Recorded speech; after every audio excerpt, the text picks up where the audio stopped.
Penjajahan kita tuh lebih banyak dilakukan oleh bupati-bupati kita daripada sama Belanda. Sebenarnya The Andes membayar upah para pekerja dan bahkan upah itu bisa dikatakan sangat layak saat itu, namun tak pernah sampai ke mereka. Bukti dokumen itu valid dan bisa dicek keasliannya. Budaya korupsi di Indonesia sangat sulit dihilangkan, bahkan mungkin nggak bisa hilang. Nggak tahu kenapa, sampai sekarang nggak tahu alasannya. Sudah ada pihak-pihak yang berwajib untuk menangani hal-hal yang korupsi, tapi tetap sama aja. Korupsi juga sudah ada dari zaman-zaman Belanda dulu. Bahkan orang-orang Belanda dikambing hitamkan orang Indonesia supaya bisa mendapatkan keuntungan. Bayangin orang-orang pintar, orang Belanda bisa-bisanya ditipu sama orang Indonesia. Kalian pasti tahu dan pasti sering dengar tentang kerja rodi, yang dari SD kita belajar bahwa Indonesia disiksa kerja mati-matian gak dikasih makan.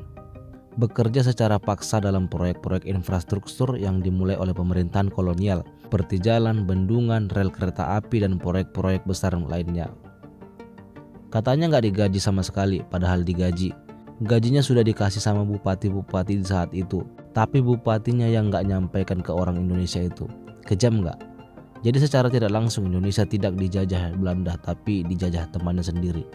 Dan fitnah itu sepertinya belum hilang dari buku sejarah sampai sekarang. Penjajahan kita tuh lebih banyak dilakukan oleh bupati-bupati kita daripada sama Belanda. Jadi Belanda tuh karena negaranya pada waktu itu miskin dan cukup terbelakang dibandingkan negara-negara Eropa penjajah yang lainnya, maka mereka itu kalau menjajah itu gak mau langsung ke rakyat, cuman maunya ngobrol-ngobrol sama bupatinya aja. Mereka itu misah diri ke sejauh-jauhnya gitu. Tapi pada saat itu gubernur Hindia Belanda adalah William Daendels. Dia mengakui bahwa dia menggaji orang yang kerja rodi tersebut dan memberikan beras kepada orang yang bekerja. Upah mereka sebenarnya sangat layak, tapi dikorupsi sama pejabat-pejabat setempat. William Daendels kembali lagi ke Belanda karena tidak tahan dengan korupsinya orang Indonesia. Wah, orang Belanda aja gak tahan lihat ketamakan Indonesia. Itulah yang terjadi sampai sekarang. Banyak sekali hal-hal yang dikorupsi para pejabat kita, seakan tidak puas dengan apa yang didapatkan oleh dia, sehingga dia harus korupsi. Kalian ingat nggak sama pejabat yang korupsi bansos saat Covid? Rakyat Indonesia sudah susah, karena pada saat itu sulit sekali keuangan. Karena kan kita lagi kena dampak Covid, semua serba sulit. Pemerintah berinisiatif untuk memberikan sembako-sembako untuk rakyat yang membutuhkan. Ya, memang sembako tersebut sampai ke masyarakat, tapi sama pejabatnya dipangkas sana sini demi mencari keuntungan sendiri. Mereka tidak memikirkan apa yang sedang disusahkan rakyat yang bayar pajak mereka yang kenyang. Tapi anehnya kasus korupsi nggak hilang-hilang, nggak ada jera-jeranya mereka. Kasus yang viral merugikan negara 271 triliun, itu masyarakat sangat marah karena jumlahnya itu bukan jumlah yang sedikit. Banyak orang yang menghitung-hitung kalau misalnya 271 triliun dibagi-bagi ke Indonesia, pasti dapat semua itu. 271 triliun bukan jumlah yang sedikit. Ternyata 271 triliun juga belum seberapa dengan kasus Pertamina. Hampir 4 kali lipat dari 271 triliun. Sebagai komponen. Yang pertama, kerugian ekspor minyak mentah dalam negeri. Kemudian kerugian impor minyak mentah melalui demut atau broker. Kerugian impor BBM melalui demut atau broker. Kerugian pemberian kompensasi dan kerugian karena pemberian 1 kuadriliun kerugian yang dibuat oleh Pertamina. Bayangin, itu bukan hanya nipu manusia, tapi nipu benda mati juga. Selama ini banyak orang yang menganggap kendaraannya bagus kalau pakai Pertamax, tapi malah kena tipu barang palsu. Kalian bayangin aja guys, 1000 triliun itu bukan uang sedikit lagi. Tapi tega mereka para pejabat ini menipu para masyarakat Indonesia yang lemah ini. Banyak yang kesulitan, banyak juga yang tidak punya kerjaan, banyak yang bermasalah, susah cari kerja. Mereka malah makan uang rakyat sebanyak itu. Udah gitu nipu lagi. Kabarnya juga gaji Dirut Pertamina ini sebesar 1,8 miliar. Coba bayangin, masa uang segitu gak cukup buat mereka? Mau seberapa banyak lagi sih? Masih aja mau korupsi, senang-senang di atas penderitaan orang lain. Ini lagi ada berita baru tentang patung penyu guys. Sebagai ikon wisata, kalian lihat ini penyunya, dan biaya membuat penyu itu sebesar 15 miliar. Sekecil ini 15 miliar. 15 miliar buat rumah udah seperti istana. Ini cuman penyu sekecil itu, udah gitu cepat rusak. Terbuat dari kardus. Kardus mana yang sampai 15 miliar coba?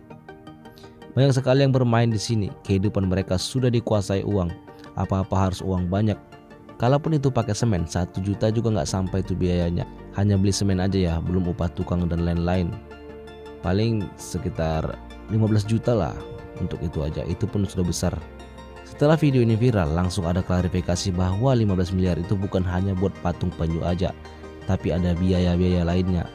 Sekda Kap Sukabumi mengklarifikasi bahwa anggaran yang 15,6 miliar itu bukan untuk pembuatan patung penyu, tetapi penataan kawasan sepanjang pantai Gaduh Bangkong yang di dalamnya ada patung penyu. Yang kedua, bahwa kegiatan tersebut kegiatan pemerintah Provinsi Jawa Barat yang diberikan kepada pemerintah Kabupaten Sukabumi, sehingga pemerintah Kabupaten Sukabumi mengucapkan terima kasih. Ini manfaat lah bagi Kabupaten Sukabumi memiliki kawasan Gaduh Bangkong, salah satu dari ciri khas pariwisata Kabupaten Sukabumi. Oleh karena itu yang beredar hari ini 15,6 miliar itu untuk hanya penyu, itu bukan, itu kawasan pantai Gaduh Bangkong. Terima kasih. Kalau dipikir-pikir, Indonesia itu sangat kaya. Dari uang yang dikorupsi aja sebenarnya sudah bisa bayar utang Indonesia, tapi para pejabatnya aja yang nggak mau niat, maunya kenyangin perutnya aja. Padahal mereka sebelum menjabat sudah disumpah. Kenapa mereka masih mau melanggar sumpah? Kalian dengarlah video ini. Negeri yang paling banyak melanggar sumpah adalah orang yang kita pilih. Dan saya jelaskan kenapa Indonesia tidak maju, kenapa Singapura maju, kenapa Korea Selatan maju, Taiwan maju, Israel maju, karena ada yang mereka takuti. Taiwan takut sama Cina, daratan. Korea Selatan takut sama Korea Utara. Singapura takut karena dia adalah mayoritas orang Tionghoa di tengah lautan Melayu. Israel takut dia berada di tengah lautan Arab. Kalau dia nggak hebat, ya dikeremus.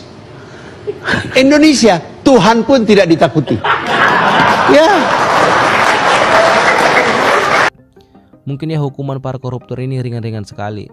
Mereka bisa dipenjara, tapi mereka pakai fasilitas bagus, ada TV, AC dan lain-lainnya. Gimana nggak betah coba? Bahkan ada pembantunya juga.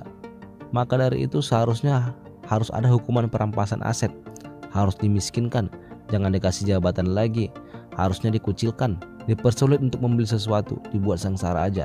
Dan itu mungkin akan membuat sedikit pelajaran bagi yang koruptor. Tapi banyak yang tidak setuju. Kenapa ya tidak setuju dengan undang-undang perampasan aset?